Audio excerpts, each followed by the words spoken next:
Hello everyone, welcome to my YouTube channel. आज के इस वीडियो में पढ़ेंगे क्लास 10 इकोनॉमिक्स का chapter 2 sector of the Indian economics. तो हम लोग चैप्टर 1 पढ़ चुके हैं जिसमें हम लोग डेवलपमेंट की बात किए थे। इसमें हम लोग इंडियन इकोनॉमिक की सेक्टर्स की बात करेंगे। तो सेक्टर मतलब क्या होता है? फील्ड। कहने का मतलब आप किस फील्ड में काम कर रहे हो कि आप पैसा कमाने के लिए किस फील्ड में आप काम कर रहे हैं। तो देखिए, कोई डॉक्टर है, कोई इंजीनियर है, कोई ट्रक चला रहा है, कोई ड्राइवर है, ठीक है। तो ऐसे ऐसे लोग करके पैसा कमा रहे हैं। तो हम इंडियन इकोनॉमिक की बात करेंगे, ठीक है, कि हमारे इंडियन इकोनॉमी में कैसे लोग मनी अर्न करते हैं। तो मेन टॉपिक पे आते हैं कि हमारे इंडियन में 3 सेक्टर होते हैं, यानी कि लोग 3 सेक्टर में काम करते हैं। अगर मोटे मोटे में देखा जाए, डिवाइड किया गया अगर सेक्टर को, तो प्राइमरी सेक्टर होता है और दूसरा एक सेकेंडरी सेक्टर होता है और तीसरा टर्सरी सेक्टर होता है। अच्छा, अब इसको कैसे समझते हैं कि प्राइमरी सेक्टर पे पहले आते हैं। तो प्राइमरी सेक्टर को जैसा आप देख रहे हैं कि लिखा गया है कि एग्रीकल्चर सेक्टर भी इसको बोलते हैं। तो प्राइमरी सेक्टर आप आसानी से ऐसे समझिए कि प्राइमरी सेक्टर हमेशा जमीन से निकाला जाता है, यानी कि वो नेचुरली एब्जॉर्ब किया जाता है। जैसे कि कोई रिसोर्स हो गया, मिट्टी हो गई आपकी, एग्रीकल्चर से आप निकाल रहे हैं, ठीक है, तो वो प्राइमरी सेक्टर में होगा। यानी कि जो पहला स्टेप होता है हमारे कुछ भी बनाने का, जो पहला स्टेप होता है, हम धरती से ही हेल्प लेते हैं, तो वो हमारा एग्रीकल्चर सेक्टर यानी कि प्राइमरी सेक्टर में आएगा। लाइन टू लाइन समझते हैं कि मान लीजिए अगर आप कॉटन की कल्टीवेशन कर रहे हैं, ठीक है, तो कॉटन आप उगा के क्या करेंगे जब आपको पैसा ही नहीं मिलेगा कॉटन से। तो कॉटन का आप टॉप बना रहे हैं, टी शर्ट बना रहे हैं, वो टी शर्ट मार्केट में बिक रही है, तब तो आपको पैसा मिल रहा है। तो देखिए, प्राइमरी सेक्टर में आपका कॉटन आ जाएगा, ठीक है। आप ऐसे आसानी से समझ सकते हैं कि कॉटन आपका प्राइमरी सेक्टर में आ जाएगा। कॉटन की जो टी शर्ट है, टी शर्ट कैसे बनाई गई? मशीन के द्वारा बनाई गई, इंडस्ट्री की हेल्प से बनाई गई, ठीक है। तो टी शर्ट आपकी क्या हो जाएगी? इंडस्ट्रियल सेक्टर, यानी कि सेकेंडरी सेक्टर हो जाएगी। सेकेंडरी सेक्टर को आप इंडस्ट्रियल सेक्टर भी बोलते हो। क्यों बोलते हो? क्योंकि सेकेंडरी सेक्टर में हमेशा मशीन की हेल्प ली जाती है, इंडस्ट्री की हेल्प ली जाती है, इसलिए हम सेकेंडरी सेक्टर को मतलब कि ये हम ये क्या बोलते हैं, इंडस्ट्रियल सेक्टर भी बोलते हैं, क्योंकि उस हमेशा इंडस्ट्री में वर्क किया जाता है। अब देखिए, टी शर्ट बन गया तो क्या फायदा आपको जब आप तक पहुंचेगा ही नहीं। तो और जो पर्सन आप तक पहुंचा रहा है, जैसे कि आप ऑनलाइन शॉपिंग करते हो, ठीक है, तो जो आप तक पहुंच रहा है, दुकान वाले हुए, शॉपिंग आप ऑनलाइन करते हैं, तो ये सब क्या टर्सरी सेक्टर के अंदर आ जाएगा कि जब वैल्यूएबल प्रोडक्ट बनने के बाद आप तक जब वो पहुंचा रहा है जो लोग, वो टर्सरी सेक्टर के अंदर आ जाएंगे। आई होप आपको ये एग्जांपल समझ में आया होगा। ये देखिए, एनसीईआरटी का बेस्ट एग्जांपल है। बस मैंने आपको बताया कि ये जो तीनों सेक्टर है एक दूसरे पर डिपेंड होते हैं। और जैसे कि अगर हम कॉटन की बात करें तो वो रेनफॉल पे डिपेंड है, सनशाइन, क्लाइमेट वगैरह पे डिपेंड है, ठीक है। तो कॉटन हमारा क्या हुआ? एक नेचुरल प्रोडक्ट हुआ। मैंने आपको बताया था कि एग्रीकल्चर सेक्टर हमेशा क्या होता है, मतलब नेचर से लिया जाता है। तो देखिए, प्राइमरी सेक्टर, एग्रीकल्चर सेक्टर दोनों एक ही है, ठीक है। तो दोनों में से कोई भी बोले समझ जाइएगा कि प्राइमरी सेक्टर को इसलिए एग्रीकल्चर सेक्टर बोलते हैं क्योंकि वो एग्रीकल्चर के थ्रू निकाला जाता है। वो नेचुरल रिसोर्स होता है, हमेशा नेचुरल प्रोडक्ट होता है। जैसे कि डेयरी हुआ, तो we are depend on the biological process of the animals and availability of fodder, ठीक है। तो ये भी हम लोग नेचर प्रोडक्ट्स पे ही डिपेंड है ना। अब देखिए, मिल्क हमारा क्या हुआ? नेचुरल हुआ, नेचुरल प्रोडक्ट हुआ, क्योंकि वो तो डायरेक्ट हमने गाय के थ्रू ले ली, उसमें कुछ हमने हेल्प तो नहीं ना की मशीन वगैरह की। मिनरल हुआ और हुआ, ये सब नेचुरल प्रोडक्ट है। तो यही सब हमारे प्राइमरी सेक्टर में आ जाएंगे। बात प्राइमरी सेक्टर की खत्म होती है। मैं आपको इतना बता देते चाहती हूँ अंत में कि प्राइमरी सेक्टर हमेशा एग्रीकल्चर से रिलेटेड होता है, उसको एग्रीकल्चर सेक्टर भी बोलते हैं। और हमेशा ये धरती से निकाला जाता है, नेचुरल रिसोर्स होता है, यानी कि इसमें कोई भी मशीन वगैरह का हेल्प नहीं किया जाता है, ठीक है। जैसे आप डायरेक्ट कॉटन निकाल रहे हो, गेहूं निकाल रहे हो, तो ये सब धरती से ही निकाल रहे हो ना, तो ये आपका as a raw material work करेगा। अब देखिए, लिखा गया है कि this is because it form the base for all other products that we subsequently make. अगर हम कोई भी प्रोडक्ट बना रहे हैं तो उसका बेस क्या है?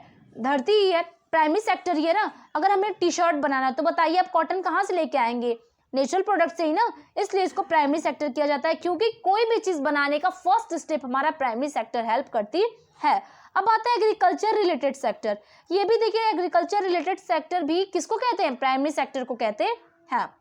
सेकंड सेक्टर की बात करते हैं कि सेकेंडरी सेक्टर। अब मान लीजिए जो भी खेती बाड़ी में काम कर रहा है वो प्राइमरी सेक्टर के अंदर आएगा, ठीक है। अब आते हैं सेकेंडरी सेक्टर पे। Secondary sector cover activity in which natural products are change into other form through ways of manufacturing that we associated with industrial activities. मैं आपको बताई कि कॉटन अगर हमने ले लिया तो कॉटन की टी शर्ट बनाने के लिए क्या होगा, कॉटन कहाँ जाएगी, मशीन के पास जाएगी, इंडस्ट्री में जाएगी। तो सेकंड स्टेप क्या हुआ कि कॉटन को टी शर्ट में कन्वर्ट करने के लिए हमने मशीन की हेल्प ली, तो वो सेकेंडरी सेक्टर के अंदर आ जाएगा। और सेकेंडरी सेक्टर में हमेशा इंडस्ट्री मशीन की यूज होता है, इसलिए इसको इंडस्ट्रियल सेक्टर भी बोलते हैं। ठीक है, तो इंडस्ट्रियल सेक्टर भी बोलते हैं, यहाँ पे आपका लिखा है कि इसको इंडस्ट्रियल सेक्टर भी बोलते हैं। और अगर देखिए रॉ मटेरियल अगर उसको आप वैल्यूएबल प्रोडक्ट में कन्वर्ट करा रहे हैं तो सेकेंडरी सेक्टर में आ जाएगा। टर्सरी सेक्टर क्या होता है, टर्सरी सेक्टर में यही होता है कि जैसे कि this are activity that help in the development of primary and secondary sector. Primary और सेकेंडरी सेक्टर से जो भी आपने प्रोडक्ट बनाया उसको आगे बढ़ाने के लिए हेल्प करता है टर्सरी सेक्टर। जैसे कि आप तक पहुंचाने का काम जो भी करे वो टर्सरी सेक्टर में आएगा। ठीक है, तो by themselves do not produce the goods but they are an or a support for the production process। देखिए जैसे कि एग्जाम्पल भी से आप देख लीजिए, goods that are produce are in the primary to be transported by truck, train and then sold in the wholesale and retail shop. At time it may be necessary to store this in go down. We also make need to take other over telephones and latest communication, borrow money from banking to help production and trade, transport, storage, communication, banking, trades are example of tertiary sector। देखिए मैंने आपको example दे रहे थे T shirt का, तो देखिए T shirt अगर आपका बन गया तो टी शर्ट आप तक कौन पहुंचाएगा, ट्रक उसमें हेल्प करेगा, ट्रेन हेल्प करेगी, पर्सन हेल्प करेंगे, बैंक वाले हेल्प करेंगे क्योंकि बैंक से हो सकता है लोन लेके बनाया गया हो, और transport system, communication system, banking system, trade system, सब कुछ चीज सब हेल्प करेगा आप टी शर्ट को आप तक पहुंचाने में। यानी कि जो भी आपको सर्विस प्रोवाइड कर रहा है, कोई काम नहीं है, वो सर्विस प्रोवाइड कर रहे हैं आपको, आप तक कोई भी सामान पहुंचाने में हेल्प कर रहे हैं। ठीक है, वो हमारा टर्सरी सेक्टर के अंदर आ जाएगा। इसको सर्विस सेक्टर भी कहते हैं क्योंकि टर्सरी सेक्टर के जो वर्कर होते हैं वो सर्विस प्रोवाइड करते हैं। अब देख लेते हैं जैसे टीचर, डॉक्टर, जैसे कि मैं आपको पढ़ा रही हूँ तो ये क्या हुआ, सर्विस प्रोवाइड कर रही हूँ, मैं कोई काम नहीं कर रही हूँ, ये एक सर्विस प्रोवाइड हुआ कि इसमें मतलब जैसे कि वॉशरमैन हो गए, बार्बर हो गए, कॉबलर, लॉयर, पीपल, ये सब क्या हुए कि ये लोग सर्विस प्रोवाइड कर रहे हैं। इंडस्ट्री वाले क्या हुए, सेकेंडरी सेक्टर में आएंगे, और जो एग्रीकल्चर सेक्टर में जो काम कर रहे हैं वो प्राइमरी सेक्टर के अंदर आएंगे। तो देखिए ये एक एग्जाम्पल दिया गया है कि मान लीजिए कि फार्मर्स अगर शुगर नहीं बनाते तो हमें गुड़ नहीं मिल पाता, और फिर ये सब चीनी नहीं मिल पाती। तो ये बताया जा रहा है कि जो तीनों सेक्टर वो एक दूसरे पे इक्वली डिपेंडेंट है। प्राइमरी सेक्टर के बिना टर्सरी सेक्टर, सेकेंडरी सेक्टर का कोई भी काम नहीं चलेगा। मान लीजिए कॉटन भी रह के क्या करेगी अगर आपके पास टी शर्ट नहीं हो पाएगा, ठीक है, टी शर्ट आप तक पहुंच नहीं पाएगा। तो इसलिए सभी सेक्टर्स का मेन रोल होता है, एक दूसरे पर डिपेंड होते हैं। ठीक है, उसमें पूरा यही समझाया गया था। अब देखते हैं, देखिए नीचे पूरा बस एग्जाम्पल दिया गया है। अब देखिए comparing the three sector, in three sector को आप कंपेयर करिए, कौन कितना पावरफुल है, कौन कितना नहीं है। तो देखिए जो भी मतलब तीनों सेक्टर है वो कुछ ना कुछ हमारे जीडीपी में हेल्प करते हैं। ठीक है, तो जीडीपी क्या होती है वो देखते हैं। पहले देखिए फाइनल गुड्स एंड सर्विसेज क्या होती है। देखिए अगर हमने बात करी कि आप टी शर्ट बना रहे हो, ये सब कर रहे हो, ठीक है, तो यहाँ पे देखिए लिखा हुआ है कि नॉट एवरी गुड और service that produce sold need to be counted. अगर आपको जीडीपी में वैल्यू निकालनी है तो आप फाइनल गुड की वैल्यू गिनोगे। कहने का मतलब कि आप सिर्फ उतना ही दाम गिनोगे जितना आपका टी शर्ट है, कॉटन कितने की थी और आपकी मेहनत कितनी लगी, ये सब जोड़ के टी शर्ट का मतलब दाम बताया जाता है ना, कि क्यों आपकी टी शर्ट 200 की मिलती है। मान लीजिए 100 रुपए की कॉटन हो गई, 100 रुपए लेबर की मजदूरी हो गई, ये सब मिला के आपका टी शर्ट का दाम मार्केट में बेचा जाता है। इसलिए अगर आपको देश की जीडीपी बतानी है तो आप सिर्फ फाइनल गुड की वैल्यू गिनोगे। ठीक है, अब देख लीजिए एग्जाम्पल दिया गया कि अगर आप गेहूं की बात कर रहे हैं तो आपको गेहूं 8 रुपए का मिल रहा है, तो उसकी बिस्किट अगर आपकी 10 की मिल रही है, तो अगर आपको जीडीपी निकालनी है तो आप 10 रुपए गिनोगे, 8 रुपए नहीं गिनोगे, क्योंकि डबल हो जाएगा ना वैसे गिनोगे तो। क्योंकि 10 रुपए का बिस्किट क्यों मिल रहा है, इसलिए मिल रहा है क्योंकि 8 रुपए मतलब उसका गेहूं का भी गिना गया था। ठीक है, अब है कि इंटरमीडिएट गुड को नहीं गिनते। इंटरमीडिएट गुड को कहने का मतलब कि बिस्किट बनाने के पीछे क्या क्या लगा था, आटा लगा था, नमकीन आटा लगा था, चीनी लगी थी, सब चीजें लगी थी ना, तो इन सब चीजों का पैसा जोड़कर आपको बिस्किट 5 रुपए का दिया जाता है। ऐसे ही थोड़ी ना 5 का दिया जाता है। ठीक है। तो उसमें गेहूं का भी पैसा होता है, चीनी का भी पैसा, सब जोड़ के दिया जाता है। तो इंटरमीडिएट रूट का पैसा जीडीपी में नहीं इंक्लूड करोगे क्योंकि वो ऑलरेडी इंक्लूड होता है। मैं आपको बताई ना कि ऑलरेडी इंक्लूड होता है। जैसे आपका बिस्किट 10 का मिल रहा है तो इसका मतलब कि उसके अंदर आपका चीनी हुआ, आटा, वो सबका पैसा काउंट हुआ है, ठीक है। अगर देश की जीडीपी निकालनी है तो आपको सिर्फ फाइनल गुड की वैल्यू निकालनी होगी। अब जीडीपी क्या होता है देख लेते हैं कि the sum of production in 3 sector gives what is called GDP, ठीक है। जीडीपी का full form gross domestic product होता है। जैसे कि आपके 3 सेक्टर है, वो आपके देश को क्या भला बुरा दे रहे हैं, कहने का मतलब लॉस प्रॉफिट। देखिए हम लोग कमा खा रहे हैं तो इसमें से हमारे देश को जरूर कुछ ना कुछ बचत होती होगी, तो वही जो इतनी बचत हुई ये सब जीडीपी के अंदर आ जाता है। तो कहने का मतलब it is value of all final goods. GDP क्या होता है, फाइनल गुड की वैल्यू होती है कंट्री में एक पर्टिकुलर एरिया में कितना, एक पर्टिकुलर ईयर में एक साल में कितना प्रॉफिट और लॉस हुआ इकोनॉमिक एक्टिविटी में, ठीक है। इकोनॉमिक एक्टिविटी में लोग वर्क कर रहे हैं, कितना प्रॉफिट लॉस हुआ, यही सब आपका जीडीपी होता है। Task of measuring GDP is undertaken by central government ministry. GDP count कहाँ होती है, देखिए जितना भी पैसा आपका बच रहा है ना, जैसे कि आपका बिस्किट 10 का मिल रहा है तो सब पैसा कहाँ जाता है, सब पैसा आपके जीडीपी में जितना बचता है उसकी प्रॉफिट सब जीडीपी कहलाती है। तो जीडीपी हम आप नहीं काउंट करते हैं, सेंट्रल गवर्नमेंट मिनिस्ट्री में काउंट होती है। This ministry with the help of various government department, इसमें वेरियस गवर्नमेंट डिपार्टमेंट की भी जरूरत पड़ती है, इंडियन स्टेट यूनियन टेरिटरीज की भी हेल्प होती है। Collect information related to total volume of goods and service and their price, then estimate the GDP. देखिए लॉस हुआ और प्रॉफिट हुआ, ये सब काउंट करके लास्ट में जीडीपी निकाली जाती है। अब historical changes in sector, historical changes क्या हुए हैं, तो ये आपके पूरे इस टॉपिक में यही लिखा गया कि पहले क्या होता था कि पहले लोग खेती में ज़्यादा काम करते थे, यानी कि प्राइमरी सेक्टर में, लेकिन हम लोग टर्सरी सेक्टर को ज़्यादा इंपॉर्टेंट दे रहे हैं। इसका भी रीज़न है। तो यहाँ पे देखिए लिखा हुआ है कि इनिशियल स्टेट, पहले के टाइम पे क्या होता था कि प्राइमरी सेक्टर बहुत ज़्यादा डेवलप्ड हो गया था, मतलब इकोनॉमिक एक्टिविटी में बहुत ज़्यादा हेल्प आपका प्राइमरी सेक्टर दे रहा था, क्योंकि लोग खेती में ज़्यादा काम करना पसंद रहते थे, घर पे लोग रह के खेती करते थे और उन लोगों को पैसे भी बचत होती थी। अब देखिए new method of manufacturing were introduce, factory cam up and started expanding. देखिए अब फैक्ट्री बड़ी बड़ी बन गई है। ऐसा क्यों हो रहा है, क्योंकि हमारी डिमांड बढ़ रही है, हम खाने के, पीने की, पहनने की, सब कुछ की डिमांड बढ़ रही है, तो फैक्ट्री वगैरह सब कुछ बढ़ रही है, तो लोग फैक्ट्री की तरफ ज़्यादा जा रहे हैं। और जैसे कि ऑनलाइन शॉपिंग आप लोग कर रहे हैं, तो ये क्या है, आप लोग ज़्यादा कर रहे हैं तभी तो प्रोडक्शन ज़्यादा हो रहा है, तभी तो ऑनलाइन शॉप्स ज़्यादा खुल रही है, क्योंकि आपकी डिमांड ज़्यादा है, ठीक है। तो people began to use many more goods that were produced in factory at cheap rate. देखिए तो अब लोग, जैसे कि वही बात लिखी गई है कि फैक्ट्री में इसलिए ज़्यादा प्रोड्यूस किया जा रहा है क्योंकि हम लोग ज़्यादा डिमांड कर रहे हैं। तो ऐसे ही क्या हुआ कि धीरे धीरे लोग एग्रीकल्चर की तरफ से सेकेंडरी और टर्सरी सेक्टर की तरफ बढ़ने लगे। ये आपका है historical changes in sector. Historical changes in sector का मतलब कि जो पहले के लोग थे वो एग्रीकल्चर में ज़्यादा ध्यान देते थे, अब के लोग क्या कर रहे हैं, मतलब सेकेंडरी और प्राइमरी सेक्टर की तरफ ज़्यादा भाग रहे हैं। अब इसको थोड़ा देख लेते हैं कि बताया गया कि जो इसमें यही बताया गया है कि पहले के लोग क्या थे कि मान लीजिए कि खेती में ज़्यादा बिजी है, ठीक है। तो यहाँ पे दिखाया गया कि rising importance of tertiary sector in production, इसमें यही बताया गया कि टर्सरी सेक्टर क्यों इतना तेज राइज हो रहा है। तो मैं इसको पहले आपको बता दूं कि पहले के लोग क्या थे ना कि एम्प्लॉयमेंट ज़्यादा कहाँ था, एग्रीकल्चर में था, यानी कि वो एग्रीकल्चर में, खेती बाड़ी में ज़्यादा ध्यान देते थे। तो इसका मतलब कि वो वहाँ पे एम्प्लॉयड थे, ठीक है, एम्प्लॉयड थे, लेकिन उनका ज़्यादा से ज़्यादा मतलब जीडीपी में हेल्प नहीं जा रहा था, क्योंकि वो लोग बस अपना कमाते खाते थे, जीडीपी में उनका ज़्यादा ध्यान नहीं जा पाता था, ज़्यादा उनकी हेल्प नहीं जा पाती थी। अब आता है टर्सरी सेक्टर क्यों इतना तेज ग्रो कर रहा है। तो देखिए डेटा दिया गया है कि 2013-14 में कितना डेटा था, अब कितना बढ़ गया, वही सब डेटा दिया गया है।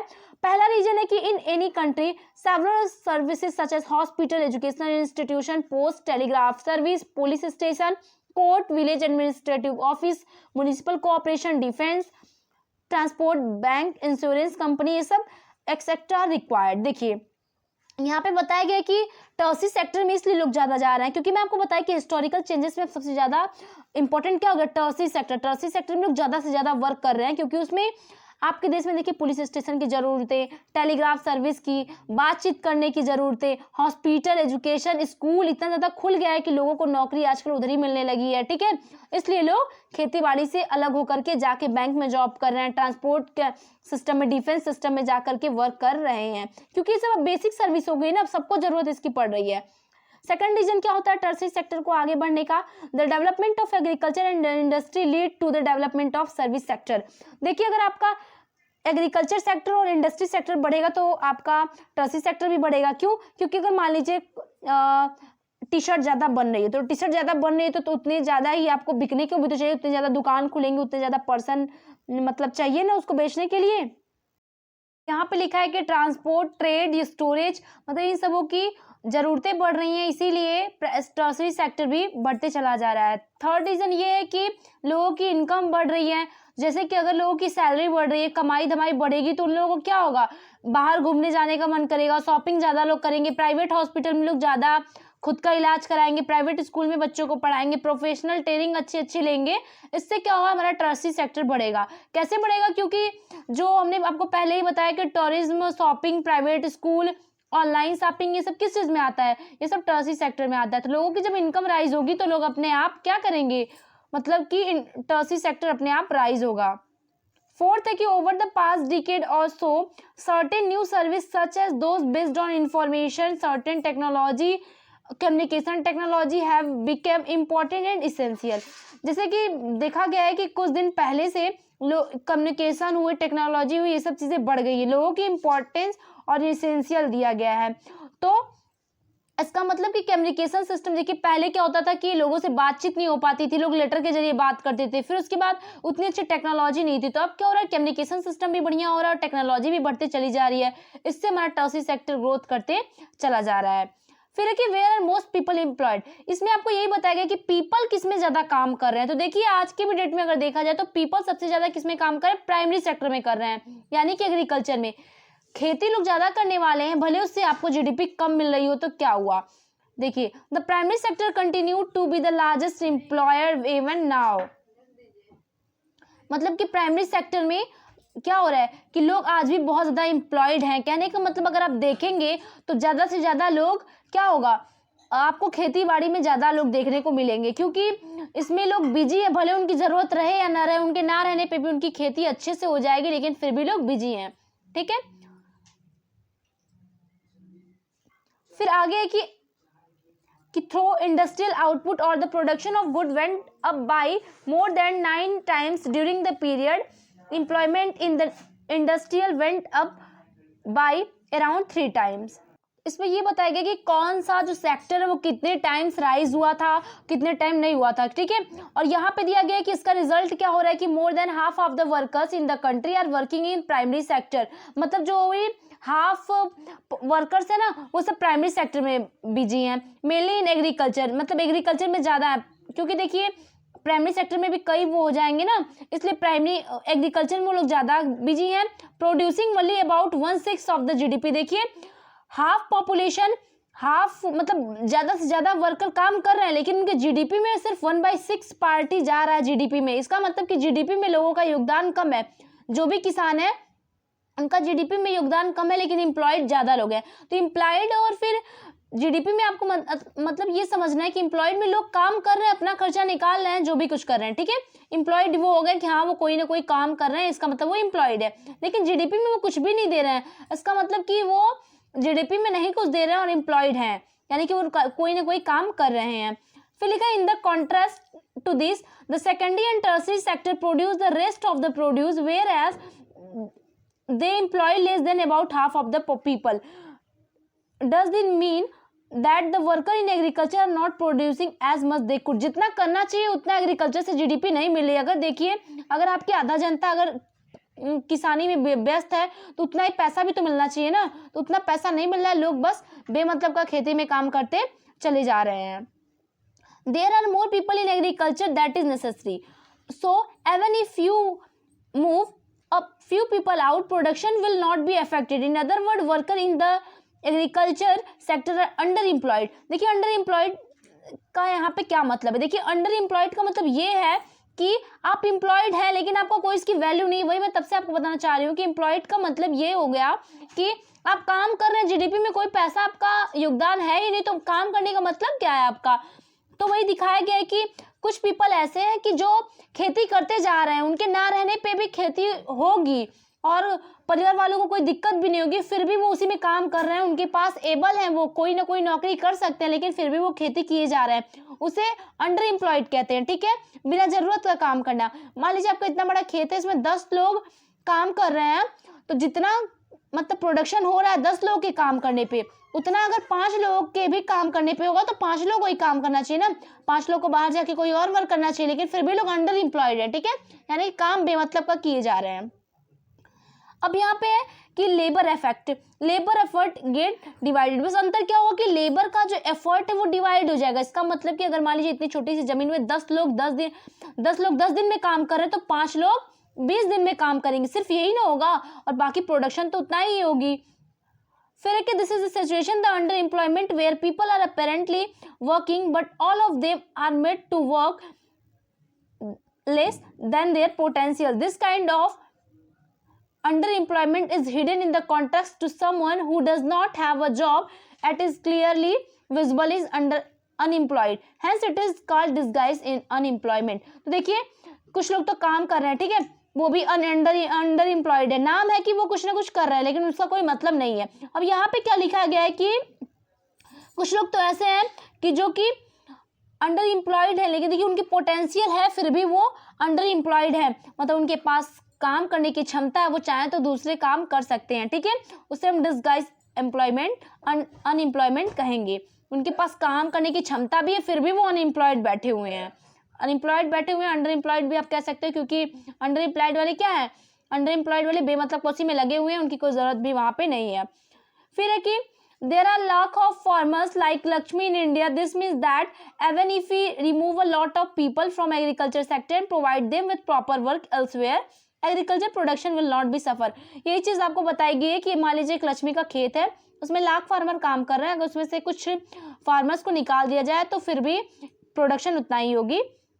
The income of the people who take up other work who increase the total family income. इससे क्या होगा कि अगर कुछ आदमी बाहर चले जा रहे हैं दूसरा काम करके पैसा कमाने, तो जो इनकम होगी फैमिली की वो भी बढ़ेगी, लेकिन फिर भी लोग उसी खेत में काम कर रहे हैं बेवजह। फिर है कि something where they may spend the whole day but earn very little. कुछ लोग तो ऐसे हैं कि दिन भर काम करते चले जा रहे हैं लेकिन कमा बहुत कम रहे हैं, तो ऐसे काम में मतलब थोड़ा घाटा होगा ना कि दिन भर लोग काम किए जा रहे हैं, पैसा कम कमा रहे हैं, इससे हमारी जीडीपी भी घटेगी। तो how to create more employment, मतलब अगर आपको ज़्यादा से ज़्यादा एम्प्लॉयमेंट क्रिएट करना है, लोगों को ज़्यादा से ज़्यादा नौकरी देनी है, तो क्या करना चाहिए। देखिए गवर्नमेंट की यहाँ पे जिम्मेदारी है कि लोगों को मनी प्रोवाइड करे। ठीक है, मान लीजिए लोन जैसे देते हैं ना, बैंक वाले लोन प्रोवाइड करें और मनी दे, ताकि वो लोग कोई ना कोई बिजनेस कर सके, या तो किसान को इरिगेट मतलब कि सिंचाई करने का, सीड्स खरीदने का, ये सब पैसा देना चाहिए गवर्नमेंट को, ताकि अरे जो फार्मर है वो अपनी खेती बढ़ा सके और जो काम करना चाहते हैं वो काम कर सके। ठीक है, फिर है कि 1 hectare of wheat can provide employment to people for 50 days including sowing, watering, fertilisers, application and harvesting. So 2 members of the family can be employed in her own field। जैसे कि अगर खेती करने का भी पैसा अगर गवर्नमेंट दे रही है आपको, सोइंग करने का, वाटरिंग, फर्टिलाइजर्स का पैसा दे रही है, तो वो अपने खेत में कमा खा सकते हैं, इतना तो मतलब एम्प्लॉयड तो हो जाएंगे ना, कमा खा लेंगे, उन्हें कोई प्रॉब्लम नहीं होगी। और अगर नया डैम बनवाती है, कैनाल्स बनवाती है अगर गवर्नमेंट, तो उसमें ज़्यादा से ज़्यादा लेबर की ज़रूरत पड़ेगी। ठीक है, लेबर की ज़रूरत पड़ेगी और फिर उसमें कितने लोग नौकरी पा जाएंगे। ठीक है, तो ये सब चीज़ें हैं। और फिर ट्रांसपोर्टेशन सिस्टम बढ़ाना चाहिए, जैसे कि लोगों की ज़रूरतें भी बढ़ रही है, तो उसी के हिसाब से अगर गवर्नमेंट काम करेगी तो लोगों को क्या होगा, नौकरी भी मिलती चली जाएगी।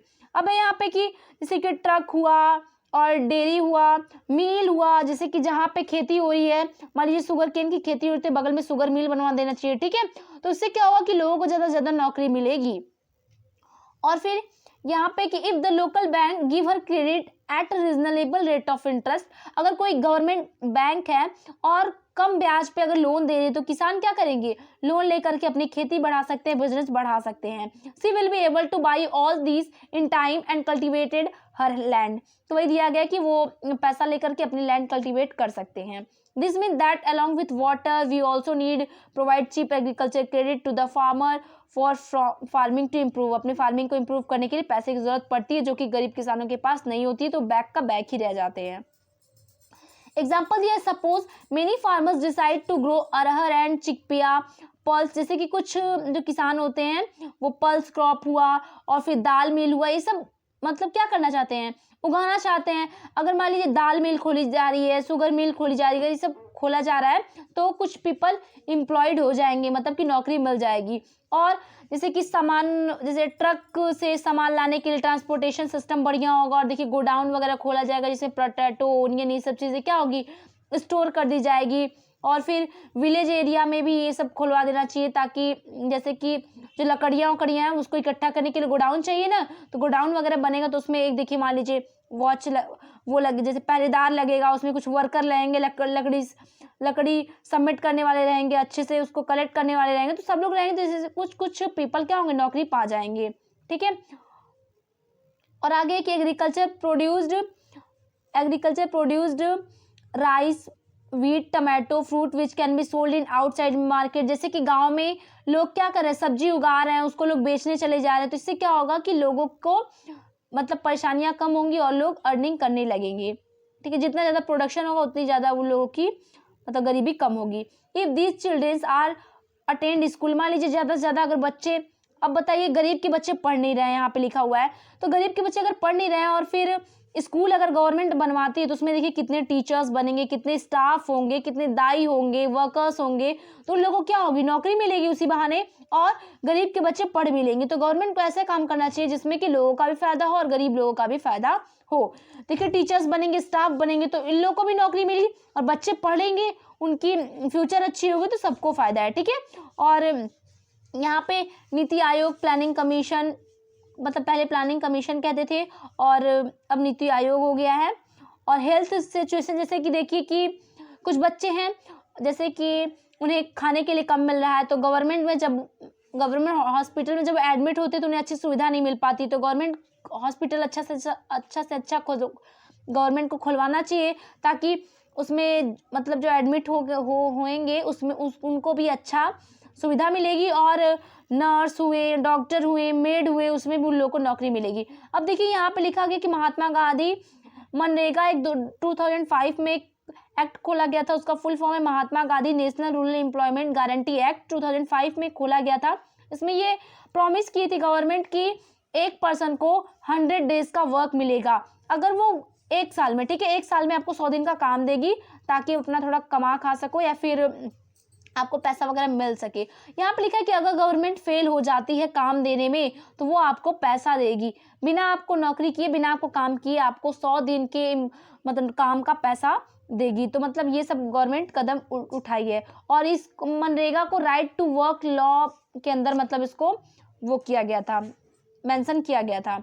अब देखिए division of sector as organise and unorganise, तो ऑर्गेनाइज सेक्टर क्या होता है, अनऑर्गेनाइज सेक्टर क्या होता है। देखिए यहाँ पे कमाल और कांता का एग्जाम्पल दिया गया है, ठीक है, वो तो एग्जाम्पल है, आप लोग अपने से पढ़ लीजिएगा। यहाँ पे ऑर्गेनाइज सेक्टर और अनऑर्गेनाइज सेक्टर का मतलब यहाँ पे ये है कि ऑर्गेनाइज सेक्टर मतलब जो कि सरकारी नौकरी करते हैं, सरकारी नौकरी डायरेक्ट आप कह सकते हैं, क्योंकि देखिए इसमें आपको डायरेक्टली लिखा हुआ है कि ऑर्गेनाइज सेक्टर वही होते हैं जो कि उनके प्लेसेस फिक्स होते हैं, ठीक है, वर्किंग आवर फिक्स होता है, वो गवर्नमेंट से रजिस्टर्ड होते हैं, उन्हें बिना गलती का या फिर बिना जांच पड़ताल किए उन्हें नहीं निकाला जा सकता है जॉब से, ठीक है, उनके लिए कुछ रूल रेगुलेशन बने होते हैं, वो फॉलो होता है, ठीक है, और उनके लिए वर्किंग आवर होता है। मान लीजिए अगर वो 5 से 6 नौकरी कर रहे हैं सुबह के, तो 5 से 6 ही करेंगे, अगर उन्हें 7 बजे तक रखा जाए तो उन्हें एक्स्ट्रा पेमेंट की जाएगी, ठीक है। मान लीजिए किसी ज़रूरत से उन्हें ज़्यादा काम दे दिया जाता है, ड्यूटी लग जाती है गवर्नमेंट नौकरी वालों की, तो उन्हें ज़्यादा पैसा मिलता है। तो ये सब प्रोसीजर क्या है, ऑर्गेनाइज सेक्टर का है। लेकिन वही बात करें अगर अनऑर्गेनाइज सेक्टर की, तो अनऑर्गेनाइज सेक्टर में क्या है कि गवर्नमेंट कोई रूल नहीं बनाती है, ठीक है, बनाती भी है तो कोई फॉलो नहीं करता है, और फिर क्या बोलते हैं कि इन लोगों को कोई भी सुविधा नहीं मिलती है, और इन लोगों से ज़्यादा काम करा लिया जाता है, काम ज़्यादा कराया जाता है, पैसा कम दिया जाता है, ठीक है, और फिर इन लोग के लिए कोई भी गलती की छोटी सी इन्हें निकाल दिया जाता है, इनका कोई साथ नहीं देता, जैसे गवर्नमेंट साथ नहीं देती है इनका कि आप क्या हुआ क्या नहीं हुआ, साथ देने का मतलब है क्योंकि ये गवर्नमेंट से रजिस्टर्ड नहीं होते हैं, ठीक है, तो ये प्राइवेट वाला आप समझ लीजिए कि इन्हें सताया भी जाएगा, मारा भी जाएगा, काम भी करवाया जाएगा। और गवर्नमेंट वाले होते हैं उन्हें हॉलीडे की छुट्टी भी मिलती है, लेकिन प्राइवेट वालों को ऐसा नहीं मिलता, हॉलीडे के भी दिन काम करा लिया जाता है। और जैसे गवर्नमेंट वाले हैं उन्हें क्या होता है कि मेडिकल बेनिफिट भी मिलता है, और फिर जैसे कि कोई भी लोन हुआ इनके लिए सब कुछ अच्छा रहता है। लेकिन यहाँ पे क्या है कि कम पैसा भी देंगे, काम भी रेगुलर कराएंगे। अगर आप रेगुलर काम नहीं कर रहे हैं तो आपकी सैलरी कट जाएगी, लेकिन गवर्नमेंट में ऐसा नहीं होता है, ठीक है। यानी कि ऑर्गेनाइज सेक्टर में ऐसा नहीं होता है कि आप अगर एक दिन नहीं गए ऑफिस, नहीं गए स्कूल तो आपकी सैलरी कट जाएगी, ऐसा कुछ नहीं होता। लेकिन प्राइवेट में ऐसा होता है कि अगर आप जितने दिन नहीं आए हैं उतने दिन आपकी सैलरी कटेगी। यहाँ पे how to protect workers in unorganise sector, unorganise sector में कैसे गवर्नमेंट को प्रोटेक्ट करना चाहिए लोगों की नौकरी, ठीक है, क्योंकि उसमें बेमतलब कभी निकाल दिया जाता है, दूसरे के मुंह से सुनेंगे गलती फिर भी निकाल देंगे।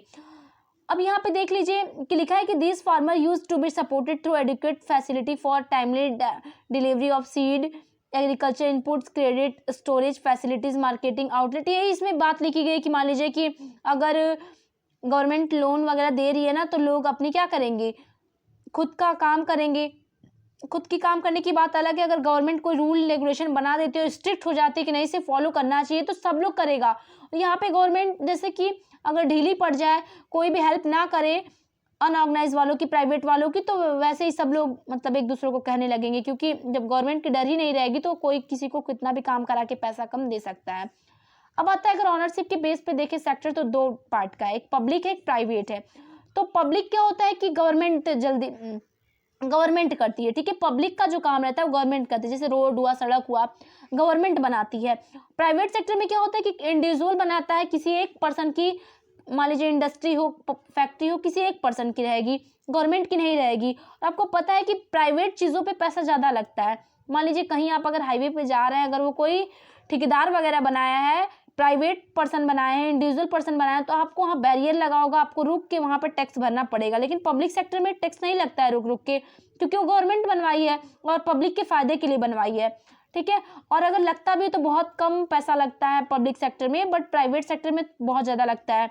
जैसे कि ये सब कंपनी का नाम दिया गया कि steel company limited, Tata iron, Reliance industry, सब क्या है, प्राइवेट कंपनी है, ठीक है। क्योंकि इसको क्या बना, किसी ऑनर की है, बट पब्लिक क्या होता है, गवर्नमेंट बनवाती है, और फिर ये पब्लिक के हेल्प के लिए होती है। और सबसे बड़ी बात तो ये है कि जो पब्लिक वाला जो काम होता है वो जो मतलब पब्लिक है, जो यहाँ की जनता है, उसके वेलफेयर के लिए होता है, पैसा कमाने के लिए नहीं गवर्नमेंट बनाती है।